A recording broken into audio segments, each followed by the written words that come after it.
Robert Neville vive recluido en una casa fortificada, aislada en medio de una ciudad muerta. Cada jornada repite los mismos movimientos con precisión obsesiva. Revisa las tablas que cubren las ventanas, repara grietas, limpia el invernadero y el depósito, refuerza los collares de ajo que cuelgan como guardianes invisibles en sus puertas. En su torno fabrica estacas con una paciencia febril, mientras el sol todavía ilumina su mundo cercado.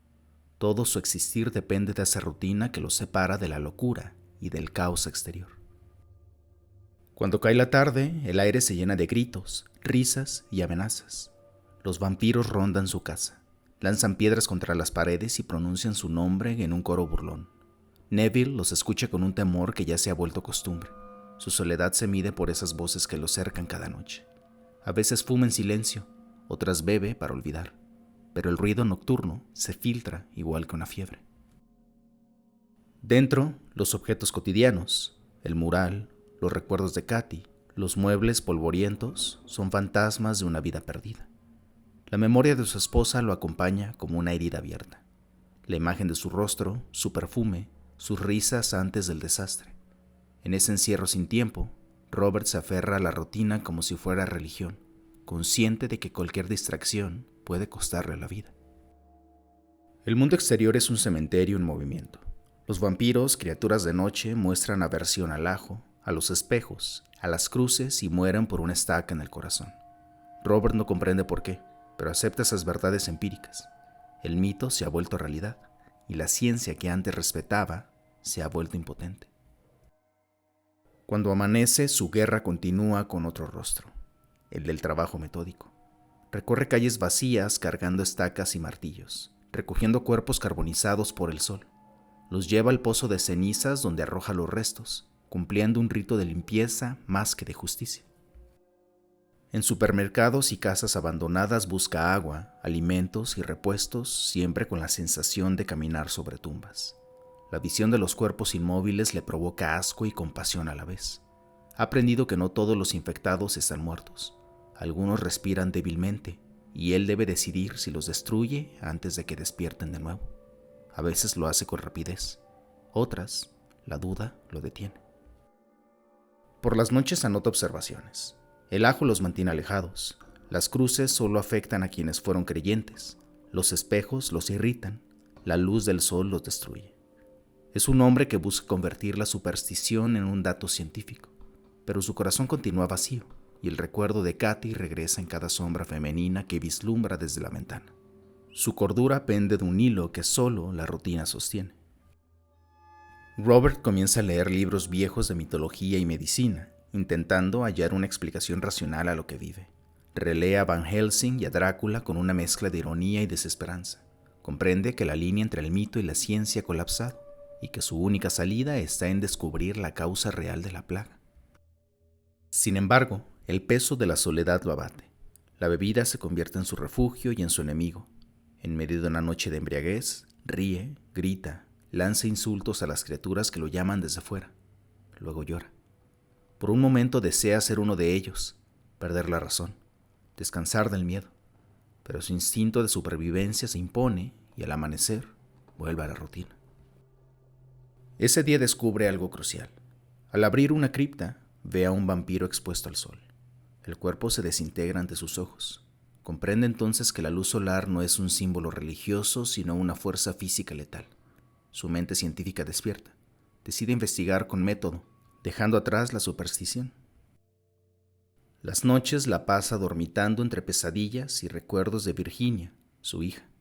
Gracias a esto, un impulso lo lleva al cementerio. Allí, frente a la tumba de su esposa, se quiebra. Llora sin contención, sintiendo el peso insoportable de sobrevivir. No hay plegaria que lo consuele, pero en medio del dolor, una idea firme se instala. No morirá sin comprender qué destruyó el mundo. En el suelo halló un cuerpo vampírico dentro de la cripta. Lo expulsó con furia, defendiendo aquel espacio sagrado para él, y luego se derrumbó junto al ataúd de Virginia. Quiso morir allí, pero la vida lo aferraba con una fuerza cruel. Al salir, observó cómo el vampiro arrojado se desintegraba bajo el sol.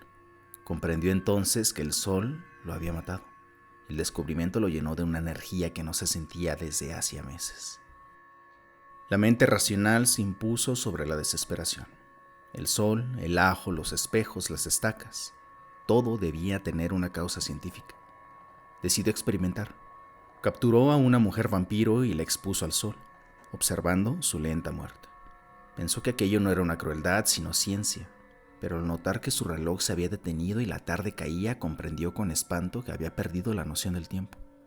El anochecer lo encontraba atrapado lejos de su casa. Ante esto y con temor, Robert se subió a su auto.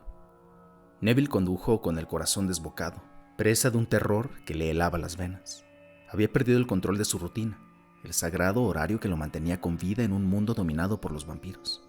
El olvido de dar cuerda al reloj, ese mínimo error, podía significar su muerte. La puerta del garaje había quedado abierta, el generador expuesto, su refugio vulnerable. Mientras la camioneta rugía a toda velocidad por las calles silenciosas, su mente se debatía entre el miedo y la culpa.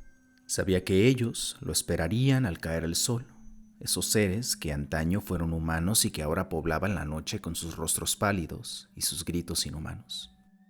La desesperación lo obligó a conducir a toda velocidad, aunque sabía que el vehículo podía desarmarse en cualquier momento. Las calles vacías parecían observarlo con amenaza. De pronto, una figura humana surgió de entre las sombras, y el grito del vampiro rompió el aire con una advertencia.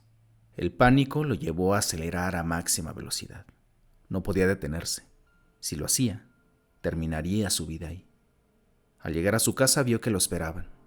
El grupo de criaturas se abalanzó sobre él, con sus ojos brillando en la penumbra. No tuvo opción. Atropelló a varios sintiendo los golpes de los cuerpos contra el chasis y los chillidos desgarradores que se perdían en el aire. Ben Cortman, su antiguo compañero de trabajo y ahora su enemigo más insistente, apareció junto a la ventanilla con el rostro enloquecido. Robert luchó por arrancar el motor mientras las manos frías del vampiro se clavaban en su hombro. Logró liberarse, golpearlo y poner el coche en marcha, pero el peligro no terminó ahí. Más vampiros lo perseguían a través de las calles como una jauría hambrienta. Logró desviarlos, aunque sabía que era cuestión de minutos antes de que lo alcanzaran. Al fin, abandonó la camioneta y corrió hacia su casa. Cortman emergió de las sombras, intentando estrangularlo. Robert peleó con una fuerza nacida del instinto de supervivencia, golpeándolo hasta derribarlo. A duras penas consiguió entrar, atracar la puerta y desplomarse en el suelo oscuro de su refugio. Afuera, los gritos, las piedras y los golpes resonaban como una maldición.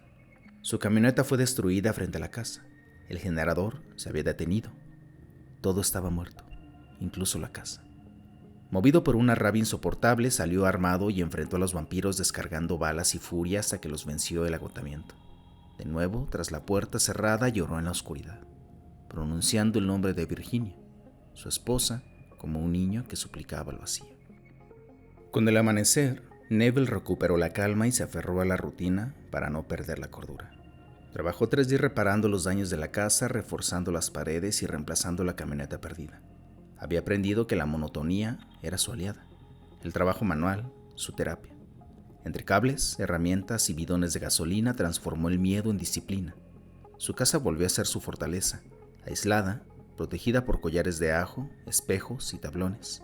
El generador, milagrosamente intacto, volvió a dar vida a sus días.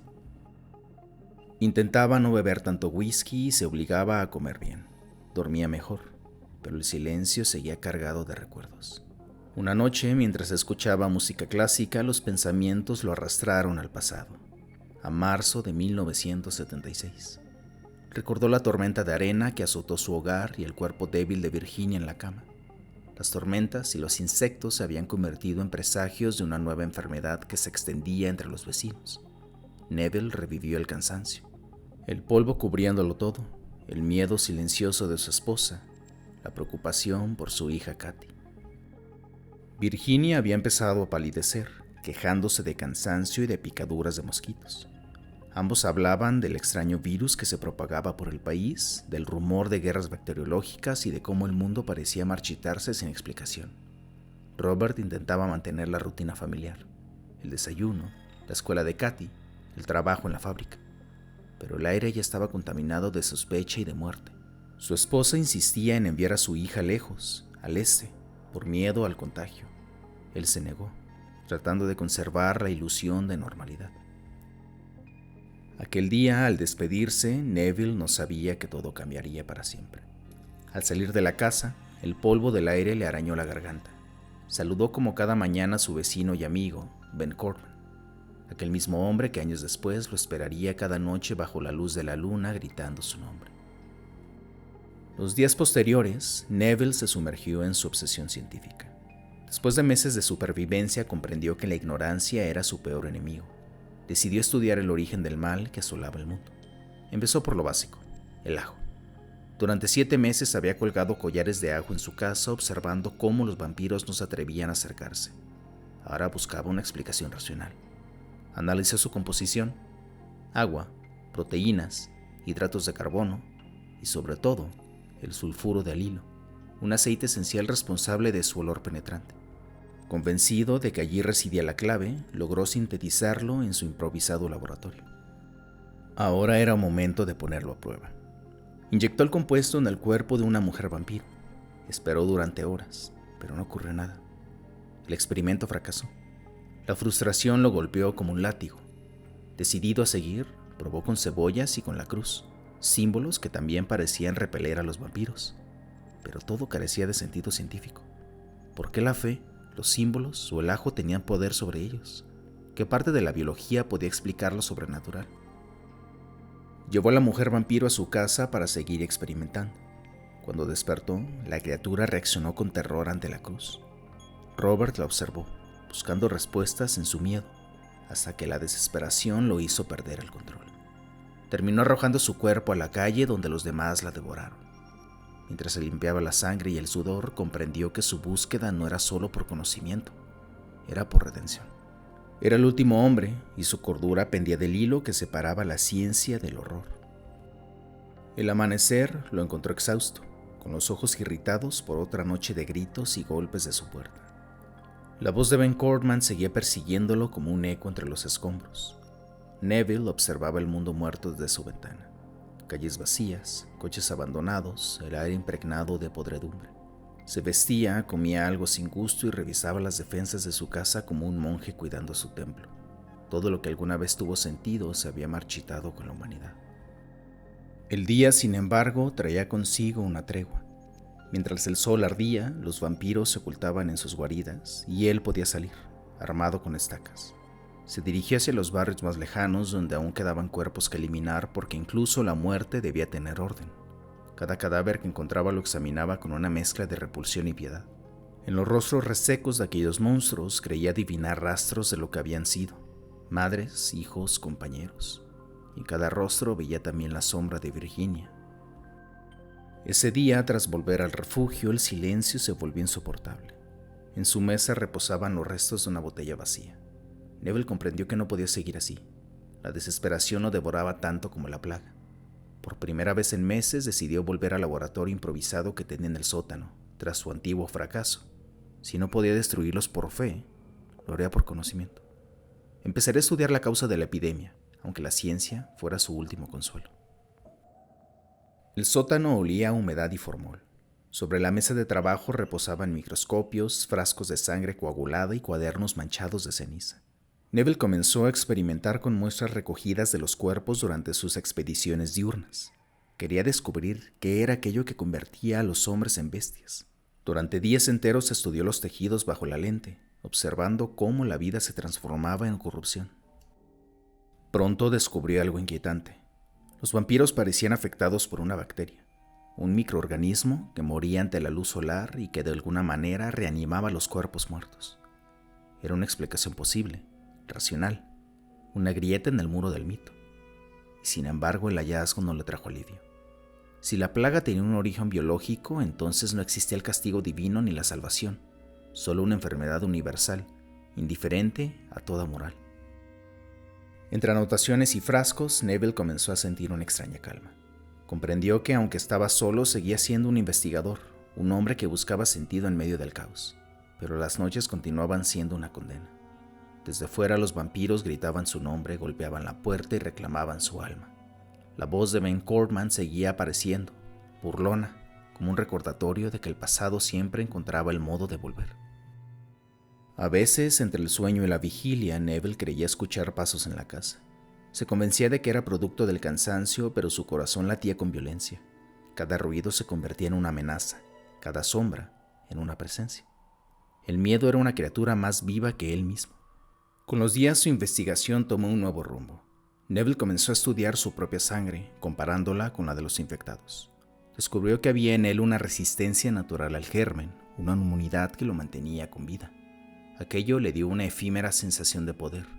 Era el último hombre sano, el último superviviente de un mundo enfermo. Pero ese orgullo se mezclaba con una profunda culpa. ¿Por qué él y no otro? ¿Por qué su vida debía prolongarse entre ruinas? Fue entonces que el fantasma de Virginia en su mente volvió con fuerza devastadora. Neville revivió los días en que ella enfermó, la fiebre que la consumía, el olor a muerte que se filtraba en su piel.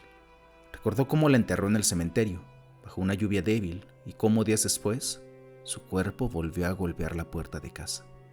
Ese fue el momento en que entendió que el amor también podía resucitar convertido en horror. La quemó con sus propias manos, llorando hasta no poder más. Ahora, al mirarse en el espejo, apenas reconocía su rostro. Se había convertido en un espectro del hombre que fue. La soledad era su castigo y su salvación al mismo tiempo. La humanidad ya no existía, y él no pertenecía a ningún reino, ni el de los vivos ni el de los muertos, solo a la persistencia. Esa noche, mientras los alaridos volvían a cercar su casa, Neville se recostó sobre el suelo frío y pensó que quizá la verdadera plaga era la esperanza. Sin embargo, cuando el sol empezó a teñir de oro las ventanas, volvió a levantarse, porque incluso en el fin del mundo la costumbre de sobrevivir seguía siendo más fuerte que el deseo de morir. Tras su torpe primer intento con un microscopio defectuoso, aprendió a dominar el uso del instrumento con una disciplina obsesiva. Estudió el enfoque de la luz, el ajuste de los lentes y el control de las diafragmas hasta lograr imágenes precisas. Su aprendizaje, arduo y solitario, le reveló un placer inesperado en el orden y la meticulosidad. Durante días manipuló muestras de sangre, buscando la causa del mal que había convertido a la humanidad en monstruos nocturnos. Finalmente, en su 37ª muestra descubrió lo impensable, el mismo germen que había encontrado en un pasado, un bacilo cilíndrico que se movía entre los glóbulos con flagelos vibrantes. Con un estremecimiento, lo bautizó como el Bacilo vampiris. Comprendió entonces que el vampiro no es una criatura sobrenatural, sino una víctima biológica de una bacteria. Sin embargo, ante el descubrimiento, llegó la depresión. Había encontrado la causa, pero no la cura. Con desesperación, estudió los mecanismos de defensa del germen, sus esporas, su resistencia y su capacidad de regenerarse. Observa que cuando un vampiro no obtiene sangre, el bacilo entra en letargo, preservando la vida en una suerte de coma. Cuando las condiciones mejoran, las esporas germinan y el vampiro resucita. Entonces, en un destello de intuición, Neville entiende que las tormentas de arena que azotaron la ciudad fueron el vehículo perfecto. Las esporas viajaron con el polvo, penetraron la piel herida y sembraron el contagio. Comprendió así el ciclo entero: infección, muerte aparente, reanimación. El vampiro no era un mito, era una forma biológica de peste. Incluso las plagas históricas como la de Atenas o la peste negra podrían haber sido versiones antiguas del mismo germen. Cansado, con la cabeza ardiendo por horas de concentración, comió, bebió vino y escuchó música mientras la noche caía. Afuera los vampiros lo rodearon y golpearon su casa, pero por un instante se sintió bien. La melodía lo hacía olvidar el horror. A la mañana siguiente sus experimentos se estancaron. La luz solar, aunque mataba a los gérmenes, no explicaba su funcionamiento. Mezcló sulfuro de alilo, el componente del ajo, con sangre infectada, pero nada ocurrió. Frustrado, reflexionó: el ajo aleja a los vampiros, pero no afecta directamente al bacilo. El misterio persistió. Su mente, agotada por la obsesión, se derrumbó. Empezando de nuevo, hace listas, intentando vincular los elementos míticos con la biología. Fue así que Robert analizó todo: las cruces, la tierra, el agua, el sol, el ajo. Algunos encajaban, otros no. El sol y el ajo parecen tener defectos comprobables, pero la cruz y los espejos pertenecían más al terreno psicológico que al científico. Nada congeniaba. Fue así que tras un ataque de furia rompió su laboratorio. Destrozó todo a su paso, incluso hasta cortarse con un vidrio. Delirante, tomó una botella y bebió hasta embriagarse por completo. Durante 2 días completos, Robert se hundió en la bebida, convencido de que la lógica no podía ya explicar un mundo que se había vuelto sobrenatural. Entre risas amargas imaginó titulares absurdos: el joven Dr. Jekyll, la otra mujer de Drácula, las grandes tiendas del ataúd. Estaba decidido a beber hasta morir, hasta que un milagro lo detuvo. Una mañana, tambaleante, abre la puerta y ve algo impensable. Un perro, un ser vivo bajo la luz del sol. El animal, flaco y asustado, huye. Neville, conmovido, lo persigue en vano. Por primera vez en mucho tiempo siente una punzada de esperanza y ternura. Deja comida y leche, protegiéndolas con ajo para mantener alejados a los vampiros. Pero teme que el ajo aleje también al animal, a que los vampiros lo ataquen de noche. Su miedo lo consume. Si el perro muere, piensa, él también moriría. Mientras reflexiona sobre su impulso de seguir vivo, se da cuenta de que su supervivencia no tiene sentido. Ha resistido por inercia, por obstinación o por simple cobardía. Y aún así, sigue allí, reparando, comiendo, viviendo. En su desesperación reza. No cree en Dios, pero necesita creer en algo que proteja al perro, en algo que no sea él mismo. Al amanecer descubre que la comida ha desaparecido. El perro ha vuelto. Restos de saliva y huellas confirman su visita. Con una esperanza contenida repite el ritual cada día. Prepara leche, carne y agua, esperando verlo de nuevo. A las 4 de la tarde el animal aparece. Neville lo observa desde la mirilla, conmovido por su fragilidad. El perro come, alerta pero confiado, y se retira. Neville no lo sigue. Entiende que la confianza se gana lentamente. Día tras día el vínculo crece. El animal vuelve cada vez menos temeroso. Neville le habla con suavidad, lo llama criatura y le dedica palabras cariñosas que suenan extrañas en su propia voz, tan desacostumbrado a hablar así. Siente por primera vez en años afecto verdadero. En el perro deposita toda su humanidad perdida. Pero un día, el perro no aparece. La ausencia lo desquicia. Recorre las calles buscándolo, gritando su nombre sin respuesta. Cuando por fin regresa, días después, el animal está enfermo. Tiembla, jadea y retrocede con miedo. Neville comprende con horror que también está contagiado. Extiende la mano con un gesto desesperado, pero el perro huye.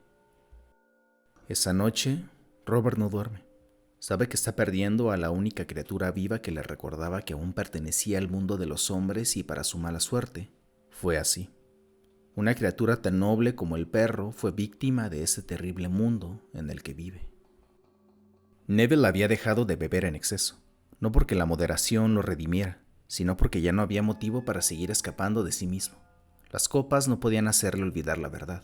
Estaba solo en un mundo dominado por el horror, y en aquel paisaje desolado la esperanza era una trampa. Tras la muerte del perro, comprendió que incluso la desesperación debía tener un límite. Su tristeza se había convertido en una aceptación lúcida, una calma amarga que lo hacía continuar con su trabajo sin el impulso de los sueños ni el peso del deseo. Recordaba los días posteriores al entierro de Virginia, cuando vagaba sin rumbo por las calles devastadas. El dolor era un hueco inmenso que no lograba llenar. Evitaba volver a la casa vacía, donde los objetos familiares lo observaban con la muda presencia de los fantasmas. Fue entonces cuando se encontró con aquel predicador callejero, un fanático de voz ronca que lo arrastró entre una multitud delirante. En el interior de una tienda improvisada como templo, Neville fue testigo de una histeria colectiva. Hombres y mujeres clamaban por la salvación mientras un orador los azotaba con visiones de fuego y condena. Gritaban que el mundo había sido castigado por sus pecados, que los muertos se levantaban por voluntad de Dios. Neville, incrédulo, escapó de allí sintiendo en la piel el contacto de una locura que ya era una pandemia. Más tarde, en la soledad de su casa, meditó sobre aquellos días en que la humanidad buscó explicaciones sobrenaturales a la plaga. Con el libro de psicología en las manos, comenzó a entender que el fenómeno vampírico no podía explicarse solo desde la biología. Había algo psicológico, incluso simbólico, en los efectos del bacilo. Comprendió que muchas reacciones, el temor a la cruz, el rechazo al agua y la compulsión nocturna, no eran más que respuestas mentales a antiguos miedos grabados en la conciencia humana. Los vampiros eran prisioneros de sus propias supersticiones, esclavo de una psique enferma. Por primera vez, Neville sintió una chispa de comprensión. Los no muertos no eran una raza invencible, sino frágiles criaturas sometidas al terror y la culpa. Esa revelación le dio una serenidad desconocida. Mientras la música sonaba en su tocadiscos y los vampiros aullaban fuera, Neville sonrió. Había descubierto que el enemigo no era un todopoderoso y que quizá el conocimiento era su arma definitiva. Con el paso del tiempo, Robert había convertido la casa en su rutina diaria. Su presa más constante era Ben Cortman. El antiguo vecino que ahora convertido en vampiro parecía desafiarlo noche tras noche. Aquel juego de persecución se había vuelto casi un entretenimiento. Cortman representaba un vestigio de humanidad en medio del vacío. Sin embargo, tras este breve momento de inspiración y motivación a la vida, todo cambiaría. Una mañana, mientras exploraba una zona, Neville la vio. Una mujer, viva, bajo la luz del sol. Durante un instante creyó volverse loco. La observó cruzar el campo con la cabeza baja, el cabello rojizo moviéndose con el viento. La incredulidad dio paso al impulso. Corrió hacia ella, llamándola con desesperación. La mujer aterrada huyó. La persecución fue torpe y desesperada, un reflejo de la necesidad de contacto humano que durante años había reprimido. Cuando al fin la alcanzó, ella se defendió con uñas y gritos. Neville, confuso, la sujetó con torpeza, hasta que agotada, la mujer rompió a llorar. Él, jadeante, apenas pudo pronunciar palabras. Después de tanto tiempo soñando con una presencia humana, no supo cómo actuar ante una realidad que lo superaba. Ella dijo llamarse Ruth, y el simple sonido de ese nombre quebró la coraza que lo había protegido de la soledad. En medio del campo, bajo el sol, Robert sintió renacer algo que creía extinguido: la esperanza. Ruth dormía en el dormitorio de Neville. La había llevado a su casa casi a la fuerza, temiendo por su vida, pero también por la suya. Durante horas la observó, debatiendo entre la ternura y la sospecha. ¿Podía una mujer viva caminar bajo el sol en un mundo infectado? ¿O era un engaño del virus? ¿Una mutación? Al recordar temblando, llorando, negándose a comer, comprendió que la humanidad que buscaba podía ser tan frágil como su cordura. Había soñado tantas veces con una compañera que al tenerla al frente, en sí solo supo reaccionar con miedo. Cuando ella despertó, su voz, una voz humana, cálida, real, lo desarmó. Pero la duda persistía. Le hizo preguntas: ¿de dónde venía? ¿Qué había pasado con su marido? ¿Cómo había sobrevivido? Ruth respondió con vacilaciones, tejiendo una historia que parecía tan posible como falsa. Neville decidió someterla a una prueba. Le acercó un plato con dientes de ajo, el repelente natural que siempre había funcionado contra los infectados. El efecto fue inmediato. Ruth se apartó con náuseas, corrió al baño y vomitó. Neville sintió la confirmación de sus peores sospechas, pero también la duda que lo perseguía desde hacía años.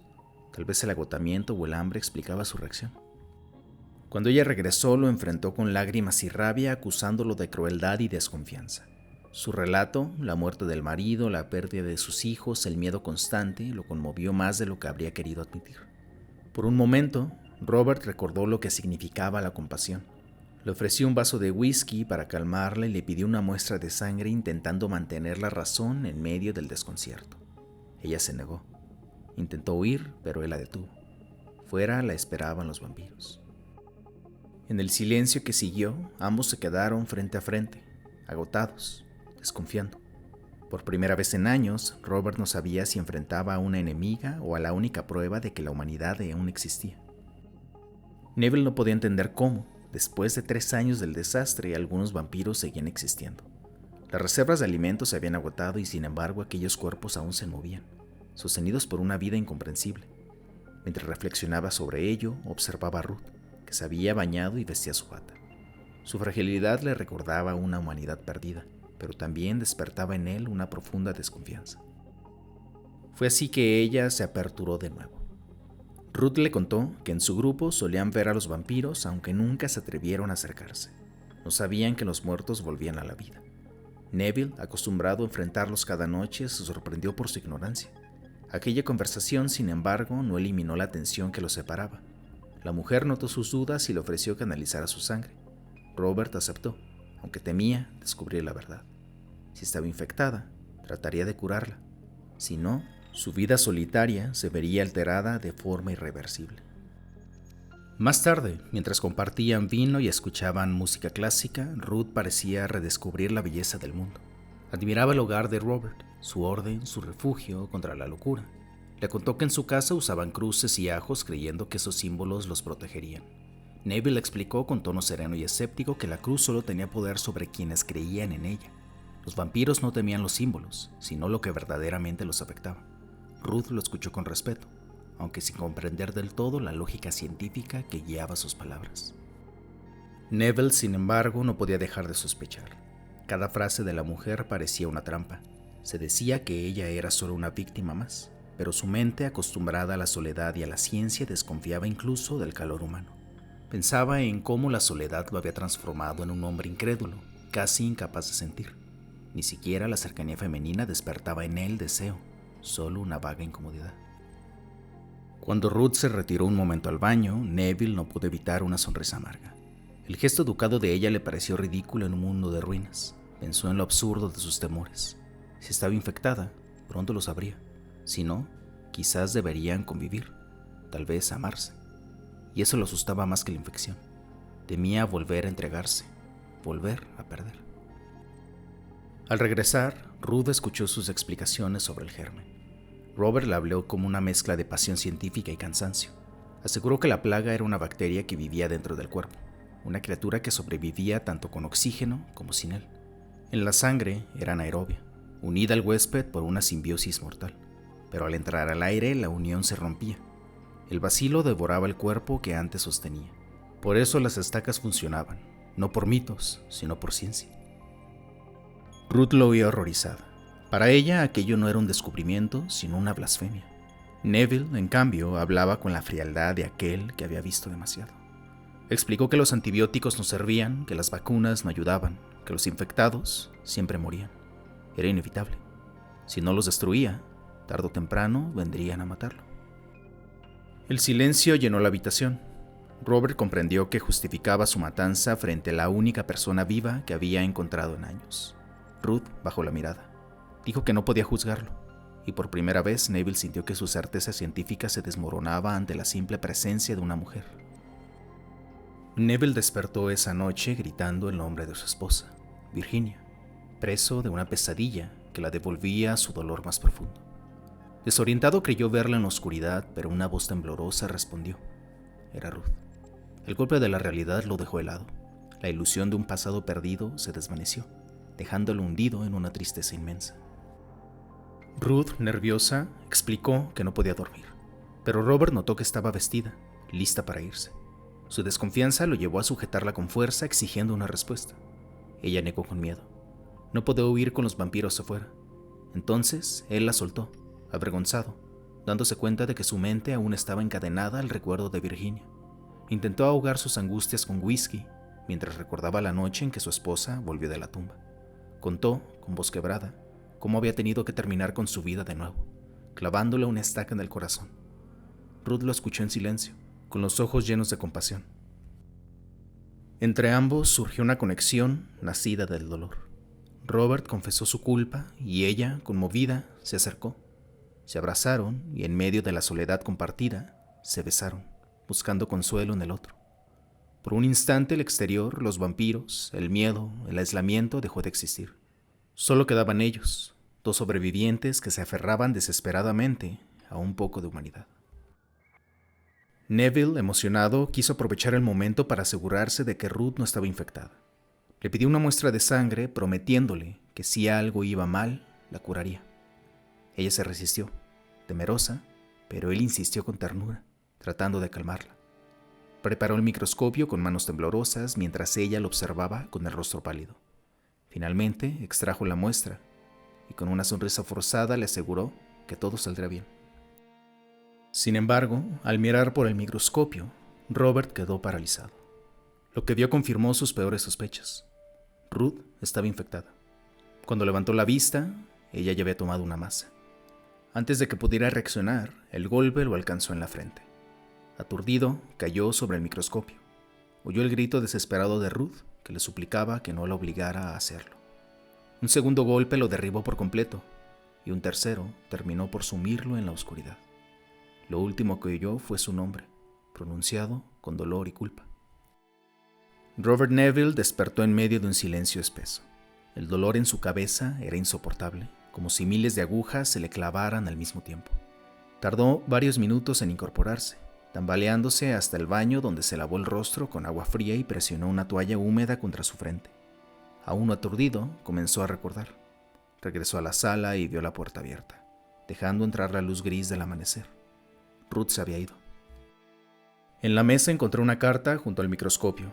La tomó con las manos y cuando al fin pudo enfocar las palabras, empezó a leer. Ruth le confesaba que lo había espiado. Casi todo lo que le había dicho era mentira, pero también decía que quería salvarlo. Le revelaba que formaba parte de un grupo de infectados que había aprendido a convivir con el germen. Explicó que una píldora, elaborada con sangre desfibrinada y una droga especial, alimentaba al bacilo sin permitirle reproducirse, deteniendo así la muerte. Esa píldora, aseguraba, les había permitido reconstruir una nueva sociedad. Ruth le pedía que huyera, que escapara a las montañas antes de que su gente lo destruyera. Le prometía ganar tiempo, protegerlo mientras pudiera, y terminaba rogándole que la perdonara, asegurando que cuando lo abrazaba en la oscuridad, no mentía. En esos instantes, lo había amado de verdad. Neville quedó paralizado. La ira y la tristeza se mezclaron hasta hacerlo temblar. Arrugó la carta, la arrojó lejos y apretó los dientes para contener un grito. No podía creerlo, pero las pruebas estaban allí. La píldora, su reacción al ajo, su resistencia al sol. Parte de la carta era cierta. Se obligó a reparar el microscopio y con un temblor de ansiedad observó nuevamente la muestra. Entonces lo comprendió. El germen no era inmutable. Las bacterias también podían ser mutantes. Aquella verdad simple, siempre ignorada, transformaba todo lo que creía saber. Los infectados no solo habían sobrevivido, estaban evolucionando. Neville comprendió con un estremecimiento que el mundo al que pertenecía ya había terminado y que una nueva especie comenzaba a ocupar su lugar. Medio año había transcurrido desde la gran revelación que sacudió a Robert, cuando una noche la oscuridad explotó en violencia. Hombres armados y encapuchados llegaron en coches oscuros, provistos de linternas, rifles, hachas y picas. Neville vio desde la mirilla cómo atacaban y ejecutaban a vampiros. La escena fue una oda a la barbarie, dirigida por rostros jóvenes que mostraban un triunfo sádico. Aquella nueva sociedad practicaba una justicia violenta. No solo terminaba con la vida de muchos individuos de noche, sino que lo hacían con rituales públicos que parecían más ajusticiamientos que defensa. Neville sintió una conmoción moral al presenciar la carnicería, no por empatía hacia los atacantes, sino porque prefería la dignidad de Ben Corman, cuyo rostro y agonía reconoció desde el tejado de la casa de enfrente. Ben, el antiguo conocido, buscó esconderse en una chimenea.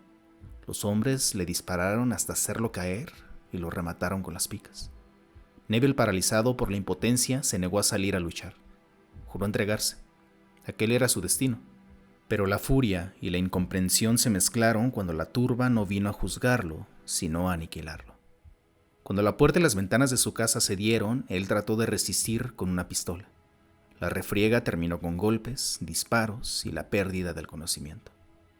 Los hombres oscuros arrastraron el cuerpo inconsciente fuera de la casa, a la soledad de la noche, a aquel mundo que les pertenecía y que no sería nunca más el mundo de Neville. Neville despertó en una celda con una venda ensangrentada en el pecho.